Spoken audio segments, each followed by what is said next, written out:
Firstly, I have to start off by saying congratulations for everything that you've accomplished in your career up until this point. I think that I'd be doing a huge justice to myself and to, your supporters if I didn't start off by saying that. Because you've done bits and you've done really good for yourself. I appreciate it. Yeah. Thank you. This started, from what I've seen so far, the idea for block workout started over 10 years ago now. 10 years. Yeah. That's been a decade. Ages. That is nuts. And am I right in saying as well that this started when you was in jail, the idea first came about? Or when I come out of jail. Bring us up closer to you so we can actually hear you. Yeah, underneath. Bonjour. Yeah, we got you. When I came out of jail. Yeah, well, you mean when you came out? Yeah, when I came out of jail. So how did you go from having this idea, because we can all have ideas, we can all think about things that we want to do. How did you go from having that to then putting that into practice, and how soon was that kind of period of thought to things? Do you know what? It was one of those plant, water, grow kind of situations. You know what I mean? It just became man's passion, man's purpose, just to educate oneself about training and learning. Yeah. So me going to that local broken down kids playground to train was my place of meditation. Yeah. It was more than the physical aspect. It was more for my mind, to Right. get away from the noise, to get away from the block. Yeah. And that's where I came up with the name Block Workout. Yeah. Working out on the block. Yeah. And it was my time to get away. Yeah.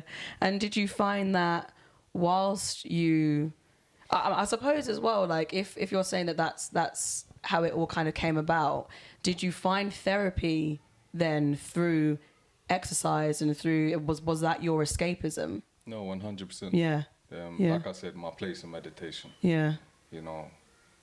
Going there for 2-3 hours, getting away from the block, getting away from the noise, getting away from certain conversations, getting away from certain energies and people. It done me well, and it helped me to grow as a person. Coming out of prison, you know what I mean? I went to a commercial gym. I asked them, can I pay for a day pass, or can I pay to get in there? They told me I had to pay direct debit. And I didn't have a clue what that was. I didn't have a bank account at the time, so that's why I went to that playground at first. And then it turned out to actually start a movement. Yeah. And was it at that point that you kind of realized that A, there was a huge gap in the market for something like this, but B, as well, just how kind of little it is, or just how many kind of little opportunities there are for people of the BAME community to kind of find things like this that they can get themselves kind of involved in? Do you know what? For me, it was never about growing it into any organization or any facility or gym. I just enjoyed doing what I'd done. And I done a YouTube video, got a couple thousand views. People wanted to use minimal equipment like me. Yeah. They wanted to train in playgrounds like me. I was finding it weird. I was thinking, oh, what is all of this? Why you want to train with me? This is my time.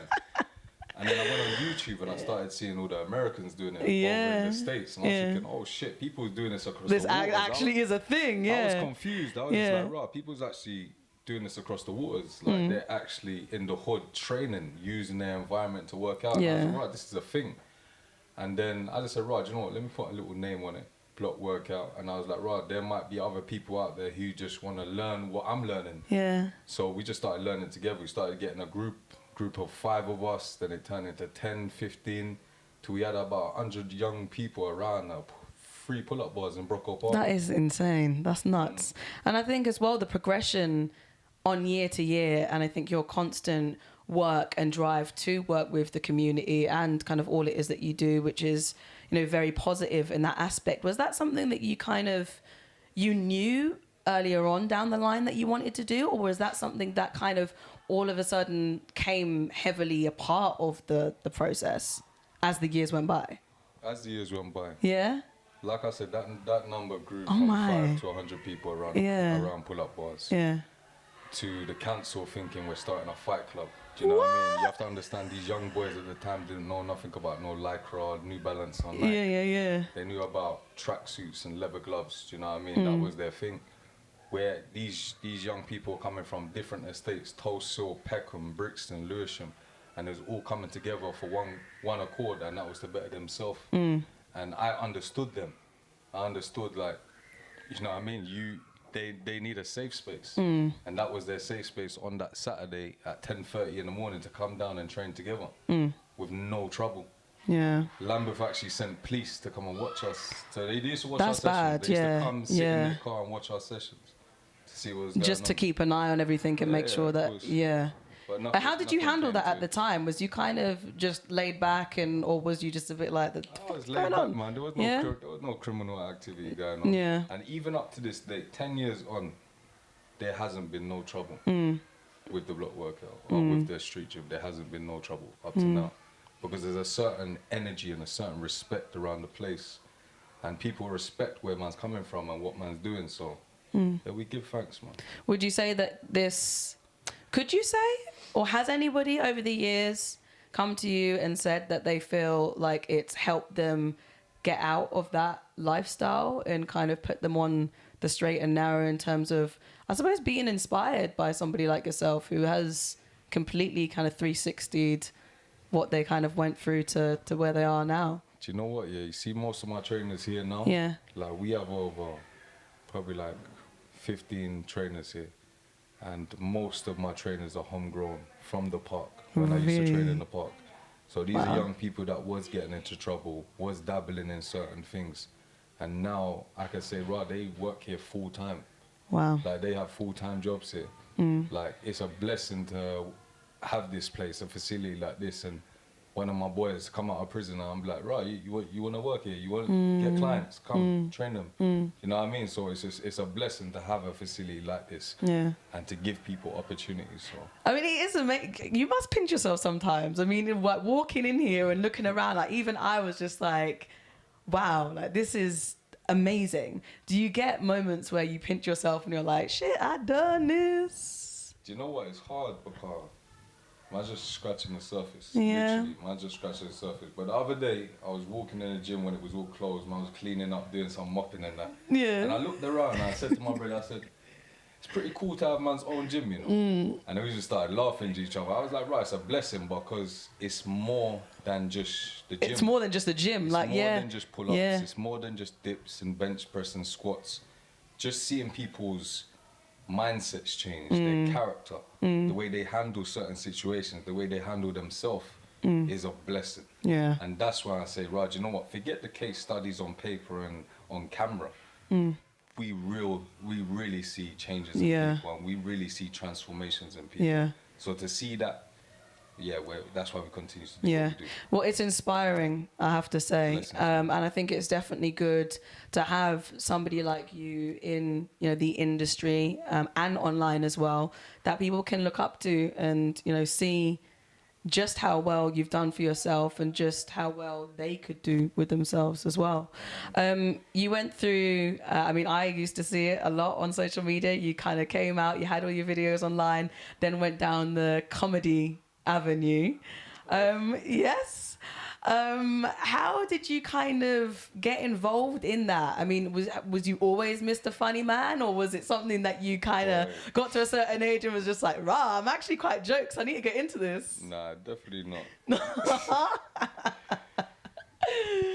Away from everything. Listen, man could have bare jokes. And, you know what I mean? And still be out here on the road doing this road thing properly. And then behind closed doors, man's a nerd with man's legends, you know what I mean?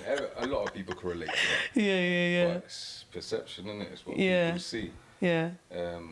So it's just like, obviously, I'm left the road of exploring my avenues. I'm thinking, Raj, you know what? Yeah, we can do some sketches. I see the Americans doing their sketches and that. I was like, Raj, you know what? I'm into the acting stuff. Yeah. We can. I'm a creative. I can think of stuff. I can make shit happen.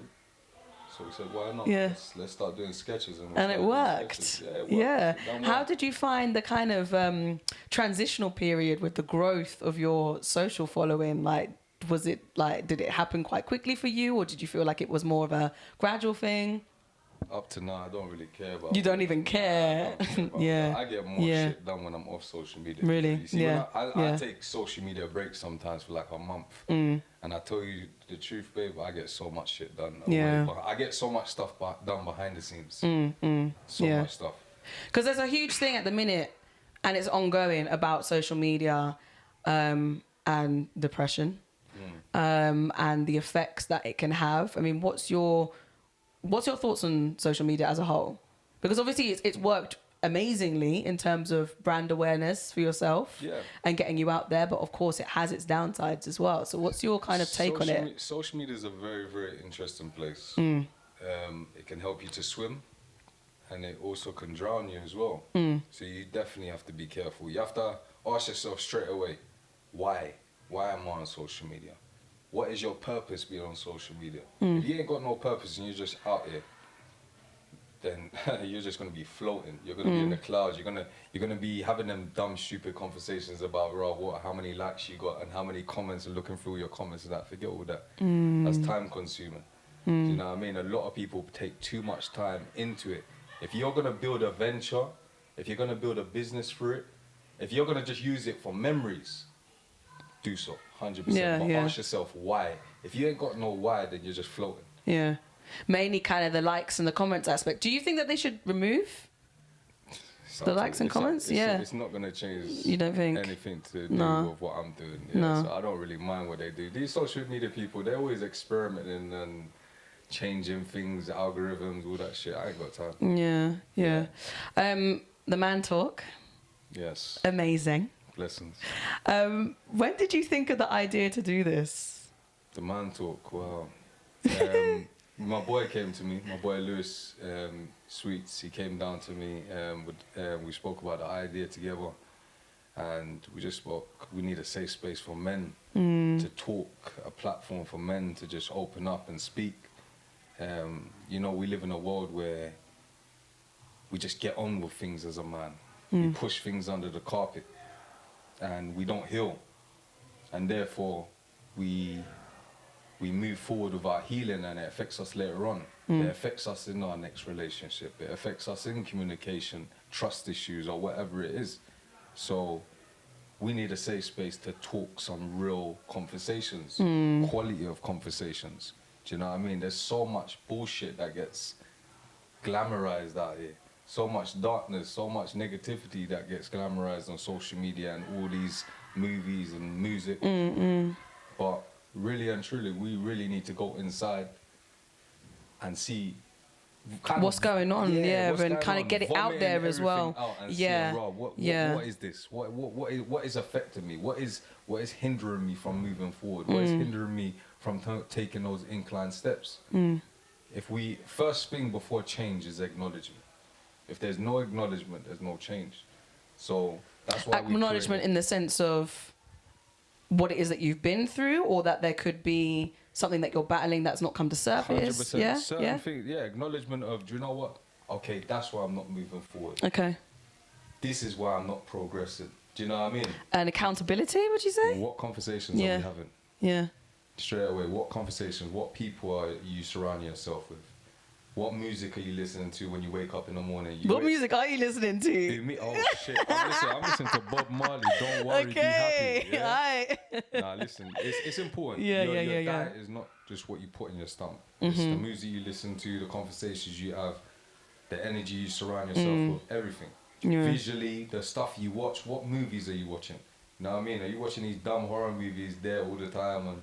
Whatever. Or are you watching stuff that actually inspires you to create and move forward? Whatever. Are you watching documentaries? Are you? You know what I mean? I watch some mad shit. I watch all that planet stuff about the animals. Yeah. And all that stuff. I watch all of that. All the David Attenboroughs. 100%. Yeah. I'm all down for that stuff. I think it is important, and I think especially with men, the emphasis, because for a lot of women, I mean, I can speak on myself. I've got, girlfriends. I've got my family that I can, go and speak to and whatever. But I feel like with men especially, a lot have been kind of brought up to be told, oh, you're a man, you can deal with this. And, oh, don't cry. And, oh, it's okay. Like, you've just got to be a man and toughen up. And, and I feel like it's great having the awareness of basically it's okay not to be okay. And have the conversations that open up trauma, hurt, heartbreak, and it be in depth as well. So I have to say that is amazing that you're doing that. And I hope that it continues to grow. It's growing at a really great rate as it is. And I'm guessing you've had a lot of great feedback from it as well. It's going really well, man. Yeah. My last event was amazing. And you're working with some sick brands. Yeah, we've got an event this Thursday. Yeah. Working with Gym Shark. Gym Shark, yeah. So Gym Shark. We got a few more planned. Birmingham, Manchester, Liverpool. So these conversations are really going along, and we got some serious people with some serious journeys and stories to share. So yeah. And talking about depression, this is something that you've kind of shared yourself, and kind of like your story. What are your coping mechanisms, if you don't mind me asking? Like, what is it that you do personally to kind of help you get into a better either mindset or a better space, your zen, whatever it may be? For me, it's about finding the trigger points. Yeah. From when you find the trigger points, then you know when to stay away from certain things or certain conversations or whatever it is, you know what I mean? For me, training helps my life so much. It helps my mind, it helps my spirit, it helps my body. And meditation. Yeah. Literally meditating. You know what I mean? Like, that has been a game changer for me. And reading. Yeah? Reading a lot. Yeah. What are you reading at the minute? Anything? I was just putting you on the spot, left, right, and centre. Do you know what? I'm reading 48 Laws of Power. Yeah? I'm reading the subtle art of not giving an F. Oh, the subtle art. I've read that. It's amazing. It basically just don't give a fuck. That's and you'll be okay. It's a serious book. I never knew it could swear. Yeah. It's a serious book. Yeah. I'm reading a few others as well. Yeah. And so that helps you kind of get... reading is like an escapism in a sense as well. It kind of just 100%. Takes you into... And it's also quite creative. I always learn new words. It's great to read books. I mean, you shared a lot over the years of your life on social media, on YouTube as well. Is that something that you're going to continue to do, or do you feel like you have kind of got in a place in your life now where it's just going to be work and your personal life is going to be your personal life? If I do go back on YouTube, it's definitely to bring and highlight the stuff that I'm doing now with the Man Talk, with the Brixton Street Gym, with the male grooming side of things. You know what I mean? That's the only reason why I would go back on on YouTube. You know what I mean? It's time consuming. Yeah, of course. It's very time consuming. Editing vlogs. And you're a boss. So you're and a father. You got a lot. That's it. You got a lot on your hands. There's a lot going on. So it's just about finding the time and finding the balance. Yeah. Yeah, it's my why. Why am I going back on YouTube? So right now, I'm busy. Like, I'm really busy. In a good way. In a good way. I'm productive busy. You know what I mean? Yeah. I'm doing stuff. How do you find the time to balance everything? Is it just, are you kind of like a creature of habit? Is it a habit? Yeah? Well, sometimes I don't sleep for 48 hours. Right. You get a lot of stuff done. But when I sleep, man. But there's a time for, work, and then there's a time for relaxing. Yeah. So I do find a balance. But I have a structure. Like I wake up early. I try and get sleep when I can. You know what I mean? I might be draining myself a lot now because the gym is just like, we're only like 5 months in now. It's thriving. So we're pushing hard. So me and my business partner, Broadbent, he's doing amazing work as well. Like, we've been working so hard behind this to get it going. And we're in talks of building another expanding. One in London soon, yeah. Oh my gosh, that is incredible. Where would you go next? Please say north, please say north, please say North London. You know what? Yeah, I would love to go north. Yeah? Hackney. I would love to go Hackney. Is Hackney not?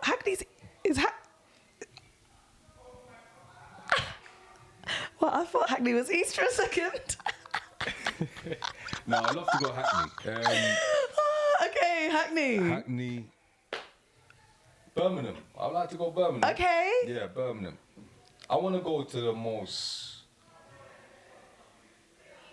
deprived, dangerous areas in London, Birmingham, whatever, and make an impact in that community. Yeah. Because that's the reason why we're here. We're opposite a block. We're opposite Summer Leighton. You know what I mean? As much as Brixton's gentrified and whatnot, there's a lot of stuff that needs healing in our community. You know, we got coffee shops and we got Premier Inn and we got cheese and wine and shit, but they're not putting no energy or time into our back streets, into of course. our community. Yeah. Same way we got houses going for a meal here, we got people struggling to pay their gas and electricity. You don't know what that does to a young person's mind, so we need to do more work in the community. And talking about kind of you wanting to go to areas which are like dangerous and stuff, obviously there's this huge epidemic at the minute with like knife crime, and a lot of people saying that it's because of, you know, the lack of support that the youths have, and as well as the lack of things that they can do, and opportunities. What would you say that can be done in order to kind of help it, or would you say that there's not just, you know, one answer? Because I mean, this is a starting point. 100%. There's a lot of people doing amazing work in their community, and they might not have a platform like me or a platform like the Street Gym. They might not be going on BBC and speaking about this or speaking about that, or be in front of a camera right now, but they're doing some amazing work in their community, and they need to continue to do that, because even if they're doing their little bit, they're doing their little bit, and they might be changing 1 life, 2 life, 3 life, but they're doing their bit and their impact, and it kind of just it's a domino effect. We celebrate these people when they're doing stuff in their community. We celebrate them. We don't just celebrate all the negative. But, yeah, again, that's what social media does.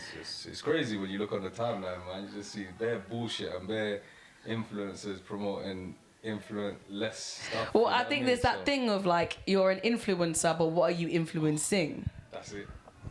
There's a lot of people. There's a lot of people out here I think doing social media. I seen Sideman. He put up something on his Insta the other day saying your Instagram page should be a CV of your work. Okay. And that was something that really kind of struck with me, because I was just like, you know what? There's an element of truth in that. Can you go onto your Instagram page and, you know, see what it is that you're passionate about or that you love, and blah, blah, blah, blah. And I was just like, it kind of makes sense in a roundabout way. You go on your page and you feel inspired. You feel motivated. You know, you feel empowered, I suppose. So I think it's an important thing, isn't it? Definitely. Because you kind of walk away from it feeling those great energies. Dad life. What is it like? It's a blessing, man. Yeah? It's a blessing. How it's did you... changing. Yeah, life-changing for you. Changed my life. Yeah. Saved my life. Really? Yeah, saved my Was you not in a good place at the time, or...? I was broken. I was going downhill at that time, and I was literally on the urge of probably doing something stupid. Really? Yeah, and getting the news about my daughter coming definitely shifted something in me and said, Raj, you know what, you're here for a reason. You're here to inspire, you're here to be a leader, and remember that kind of thing. It was a wake-up call, like, listen, your time's not up. Yeah. Like, you need to wake up. Your time ain't up yet. So you need to keep on going. So, yeah, she's a lifesaver. If it wasn't for her, I don't think I'll be here right now. Yeah. It's that real. Yeah. It's juxtaposed, because it's like, it's sad that you felt that way, but then it's obviously really amazing that it then was able to kind of turn on its head as well. What's one kind of big lesson that you want to instill in your daughter? What would you say? A lesson? Yeah. Boy, do you know like what? One big thing. I can't say it's not do what I do. It's not do what I say. It's do what I do kind of thing. Yeah. You know what I mean? So I need to... She's helped me to pattern up my life so much, to strengthen areas that I'm weak in, to concentrate on building and growth, so she can look at daddy and say, Raj, you know what? Yeah, that's a man. That's my pops. That's my superhero kind of thing. You feel me? So if she can do that, I feel like, Raj, you know, I'm doing a good thing. I just have to lead by example. Yeah. I literally have to lead by example. So when I'm on social media and I'm doing what I'm doing, we're creating legacy. Yeah. We're not just out here floating, like we're really, really doing stuff on the ground. You know what I mean? Man's really doing stuff on the ground, we're really making shit happen. Yeah, man's doing all the BBC bougie shit. Yeah, I know. Hey. But man's in the hood. Like, you know what I mean? Yeah. Man's literally in the hood, but not of the hood. And the respect and the love from the community and from the hood and from the people that's still out here on the road, which are my brethren and my friends and my loved ones. They respect the growth and they respect what we're doing out here. We're in the middle of the hood. This gym, this facility is in the middle of the hood, the middle of Brixton. And it's making change and it's making impact and it's saving lives. That's amazing. Yeah, it's truly inspiring. A beautiful story. Yes, and yeah, I mean, it's doing wonders. It's going to continue to do wonders and excel. And I think that everything that you've done up until this point and moving forward is great. It's really good. I mean, you've had your fair share of ups and downs. Definitely. On and off the press. How do you deal with that? I mean, yeah, how do you deal with that? Because it is a bit of a riding a wave, I think. Yeah, you get your surfboard out, man. Or you drown. Yeah. It is what it is, man. Like, Any regrets? Nah. Any of the particular things that have come out? It's made you who you are. It's molded me who I am today. Yeah. You know what I mean? For every action, there's a reaction. Oh, I like this one. You know what I mean? Yeah. So, you know what I mean? It's that real. Yeah. So we give thanks for growth, we give thanks for a sensible mind, and we give thanks for experiences. Because it's all part of the journey. It's all part of the journey. Do you know what I mean? Like, it's all part of it. Yeah, it's true. It's all part of it. What's the plans for this year? What you got next? What's up your sleeves? Boy, releasing one of the best grooming products for men. And then it's going to go for ladies as well, yeah. Best grooming products coming out very soon. Oh, because that leads us on to this little game that we've got here called Mythbusters. What? So we've got Mythbusters. So we've got 3 myths here that we want answering at your discretion. You look like you're shitting yourself. You're like, oh no, what's coming? Right, let me see. Yeah, go on. So here we have. Let's go with the first one here. Myth number 1. Jordan. So rumour had it on social media. I mean, the chemistry, I'm not going to lie. Beautiful individuals. You look great. Myth or truth? Nah, myth. Myth. That's my dog, man. That's my friend. It was nice to see. Next one, we have the oil, the beard oil, done very well. We'd seen a disappearance in this. Yes. So we was wondering whether the beard oil went bust, but as you said, that you're looking to... no, we're bringing out So are you relaunching? What's the situation with that? Nah, we're bringing out a complete new brand. Yeah, a complete new brand.